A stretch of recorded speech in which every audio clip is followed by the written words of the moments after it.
And a new landmark study is out today about COVID and air travel. As we approach the holiday travel season, how risky is it to fly on a crowded plane during this pandemic? Transportation correspondent Gio Benitez has more.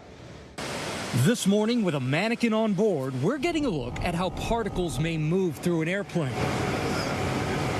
The Department of Defense, working with United Airlines, conducting 300 tests over 6 months. The mannequin reproducing breathing and coughing with and without a mask. When the dummy wore a mask, the results were encouraging, though they haven't been peer-reviewed. The risk of transmission is virtually non-existent?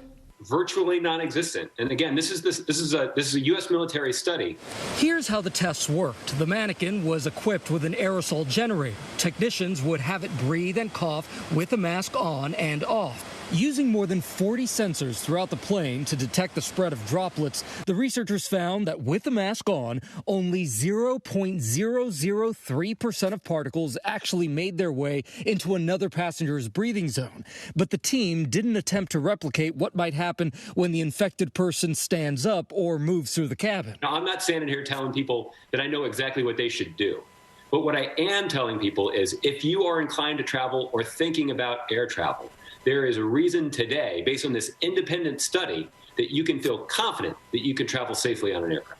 The study also reflected similar earlier studies that found a plane's unique airflow helps minimize risk. On a plane, air flows down from above each seat, not front to back. This helps limit person-to-person airflow. A HEPA filter eliminating 99.99% of airborne particles, including viruses, every 2 to 3 minutes. Just last week, the International Air Transport Association released new research saying the risk of contracting the virus on a plane appears to be in the same category as being struck by lightning.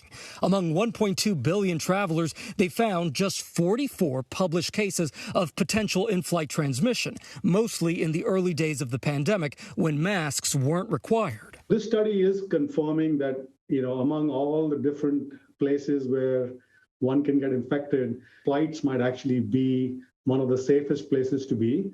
But remember, flying involves more than a plane. As more people start traveling for the holidays, airports will also get busier. So experts remind us it's critical to wear that mask as you walk into the airport, go through security, board that airplane, sit through the flight, and land at your destination.